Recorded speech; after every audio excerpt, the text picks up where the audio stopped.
Municipal ఎన్నికలు వస్తూ ఉన్నాయి. టీజేఎస్ ఏంటి ముఖ చిత్రం ఏంటి? ఎలా ఉండబోతుంది? ప్రభుత్వంతో కలిసిపోతుందా? లేదంటే ఒంటరిగా పోటీ చేస్తుందా? దాంతోపాటు అనేక అంశాలు ఉన్నాయి. ఫోన్ ట్యాపింగ్ ఉంది. ఇటు సింగరేణి అంశం ఉంది. అనేక అంశాలు రాష్ట్రంలో జరుగుతూ ఉన్నాయి. ప్రస్తుతం మనతో ప్రొఫెసర్ కోదండరాం జనసమితి రాష్ట్ర అధ్యక్షులు ఉన్నారు. సార్ ఏంటి సార్ వచ్చే మున్సిపల్ ఎన్నికల్లో ఏ విధంగా వెళ్తారు? మీ క్యాడర్ ఇప్పటికే అనుకున్న పదవులు కావచ్చు, లేదంటే ఇంకో ఇతరత్ర అంశాలు కావచ్చు, ప్రభుత్వం నుంచి రాలేదు అనేది కూడా క్యాడర్ కొంత అసంతృప్తిలో ఉంది. ఏ విధంగా వెళ్తారు వచ్చే మున్సిపల్ ఎన్నికల్లో? ప్రభుత్వంతో కలిసిపోతారా? ఒంటరిగా పోతారా? కలిసి పోవాలనేది మా ప్రయత్నం. ఎందుకంటే ఇంతకాలం కలిసి ఇంత దాకా ప్రయాణం చేసినాం. ఇప్పుడు కూడా కలిసి ప్రయాణం చేయటమే మంచిది అనే ఆలోచనతో ఉన్నాం. తప్పకుండా కలిసి ఆల్రెడీ మేము పిసిసి అధ్యక్షుల వారికి ఒక ఉత్తరం ఇచ్చినాం. కాబట్టి వాళ్ళు ఏదన్నా సానుకూలంగా నిర్ణయం తీసుకుంటారనే ఆశ ఉంది. ఇక నిర్ణయం ఏదైనా కొన్ని చోట్లైనా కాంటాక్ట్ చేద్దామనేది మేము నిర్ణయం తీసుకున్నాం. ఏంటి ఇప్పటివరకు క్యాడర్ కూడా కొంత అసంతృప్తిలో ఉంది. అనుకున్న పదవులు రాలేదు. నామినేటెడ్ పదవులు కావచ్చు, మీ ఎమ్మెల్సీ కావచ్చు, అనేక అంశాల్లో ఉన్నాయి. సో వీటిని క్యాడర్ని ఎట్లా మెయింటైన్ చేస్తారు? ప్రభుత్వాన్ని ఏమైనా కోరుతారు? తీవ్రమైన అసంతృప్తి ఉంది మా సభ్యుల్లో కూడా. ఎందుకంటే సహజమైన కారణమే అది. ఆ కారణము ఏందంటే ఏదో అవకాశం కల్పిస్తామన్నారు, కల్పించలేదు. ఆ సగకాలం గడిచిపోయింది, ఇకనైనా ఇస్తారో ఇయ్యరో అనేది ఒక ఆవేదన ఉంది. ఈ ఆవేదన వల్ల తీవ్రమైన అసంతృప్తి ఉంది. ఈ అసంతృప్తిని మనం కొంత ఆ ప్రభుత్వానికి కూడా మేము తెలియజెప్పినాం. మళ్ళొకసారి ఇవన్నీ నివేదించి తొందరగా న్యాయం చేయవలసిందిగా మేము అభ్యర్థిస్తాం. మరి చేయకపోతే ఏం చేయాలనేది ఇక తర్వాత మేము మళ్ళొకసారి కూర్చొని ఆలోచన చేస్తాం. అసలు ఇంకొకటి సింగరేణి అంశము చాలా అంశాలు జరుగుతూ ఉన్నాయి. ఒకవైపు టెండర్లో గోల్మాల్ జరిగినాయి, మంత్రుల మధ్య అనేక విభేదాల మధ్యనే బయటపడింది అనేది ఒకవైపు జరుగుతుంది. కార్మికులు మాత్రం 42,000 కోట్ల రూపాయల అప్పులో ఉంది సింగరేణి అనేది చెప్తుంది. ఒకవైపు డిస్కామ్లు కావచ్చు, ట్రాన్స్కో కావచ్చు, జెన్కో కావచ్చు, ఒక రకంగా చెప్తోంది. ఓవరాల్గా దీని మీద కేంద్ర ప్రభుత్వానికి కావచ్చు ఎలాంటి సంబంధం లేదు అనేది కేంద్ర ప్రభుత్వం చెప్తుంది. ఓవరాల్గా ఈ నైని బ్లాక్ కావచ్చు, సింగరేణి ఎట్లా చూస్తారు? ఎట్లా అబ్జర్వ్ చేస్తారు? ఇది మొత్తం మీద ఏంటంటే ఒక ప్రైవేట్ కాంట్రాక్టర్లు దీని నుంచి లబ్ధి పొందాలనే ప్రయత్నం ఒకటి మంచిది కాదు. దీన్ని మేము వ్యతిరేకిస్తున్నాం. చాలా కీలకం ఏంటంటే ఈ బొగ్గు సహజ సంపద, ప్రయోజనాలు కూడా ప్రజలకే దక్కాలి. ప్రైవేట్ సంస్థల కంటే ఎవరు ఇస్తారు? కేంద్ర ప్రభుత్వం ఇస్తుందా, రాష్ట్ర ప్రభుత్వం ఇస్తుందా? కాంట్రాక్టర్లకు ఇప్పుడు ఏమైందంటే సరళీకరణ విధానాలు ప్రవేశపెట్టిన తర్వాత పై మట్టిని, ఉపరితల మట్టి పొరలను తొలగించే పని కాంట్రాక్టర్లకు ఇస్తున్నారు. ఆ కాంట్రాక్టర్లు విపరీతంగా లాభపడుతున్నారు. మరోవైపు ఏమో సింగరేణిలో బొగ్గు ఉత్పత్తి చేసి నిలబెట్టడానికి విశేషంగా ఇక్కడ ఉన్నటువంటి కాంట్రాక్ట్ కార్మికులు ప్రయత్నం చేస్తున్నారు. ఇంతటి ఒక వ్యత్యాసం అనేది కోట్ల రూపాయలు కాంట్రాక్టర్లకు దక్కుతుంటే నెలవారీ ఖర్చులకు కూడా సరిపోనటువంటి జీతాలేమో కాంట్రాక్ట్ కార్మికులకు వస్తున్నాయి. ఇంతటి వ్యత్యాసం అనేది మంచిది కాదు. ఇది సింగరేణి సంపదలో కొంత వాటా అక్కడ పనిచేసే కార్మికులకే దక్కటం న్యాయసమ్మతం, సమాజానికి ఉపయోగపడటమే న్యాయసమ్మతం. అందుకని మేము మొట్టమొదటి కేంద్రాన్ని కోరేది ఏంటంటే అసలు ఈ బొగ్గు సహజ సంపద, ఈ సంపదపై అధికారాన్ని సంపూర్ణంగా సింగరేణికి ఇవ్వండి.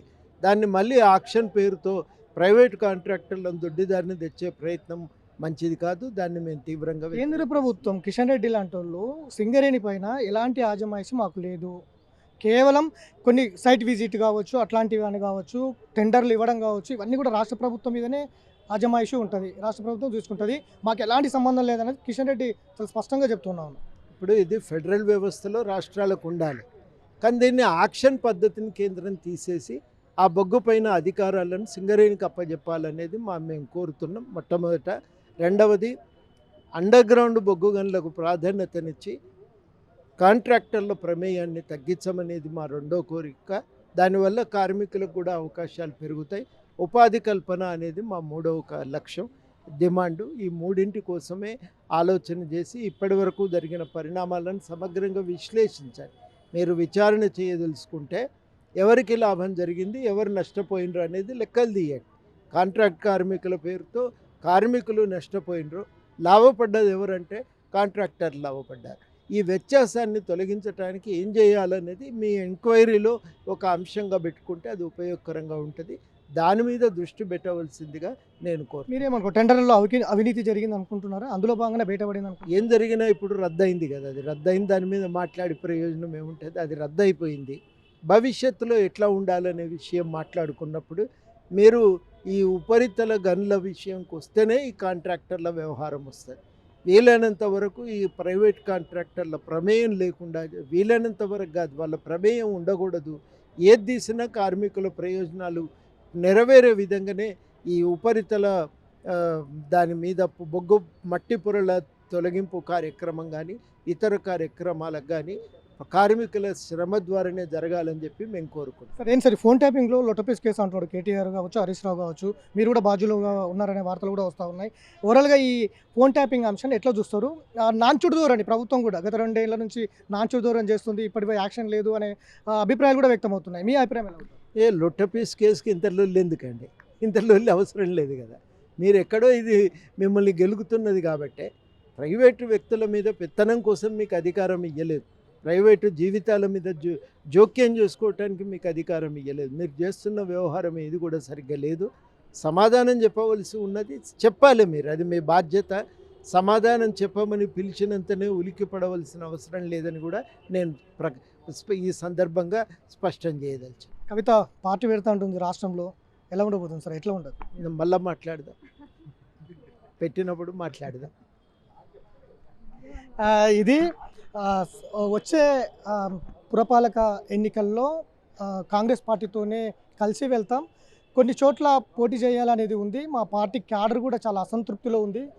ఇప్పటివరకు అయితే పిసిసి చీఫ్ మహేష్ కుమార్ గౌడ్కి పార్టీకి సంబంధించిన అంశాలు కొన్ని, మా డిమాండ్స్ కూడా కొన్ని పెట్టాము. వచ్చే మున్సిపల్ ఎన్నికల్లో పోటీ చేస్తాం, కాంగ్రెస్ పార్టీతోనే అలవెన్స్లోనే ముందుకు వెళ్తాం అన్నది కూడా చెప్తా ఉన్నారు. అట్లనే ఈ టెండర్లలో ఏదైతే కేంద్ర ప్రభుత్వం సంబంధించిన కొన్ని నిబంధనలు పెట్టింది సింగరేణిలో, అవి ఎత్తివేయాలి, పూర్తి అజమాయిషి రాష్ట్రానికి ఇవ్వాలన్నది కూడా ఒక అంశం చెప్తున్నారు. ఫోన్ ట్యాపింగ్ లొటపీస్ కేసు అయితే ఎందుకు ఉలికి పడుతున్నారు కేటీఆర్ అన్నది కూడా చాలా కోదండరాం చెప్తున్నారు. అట్లనే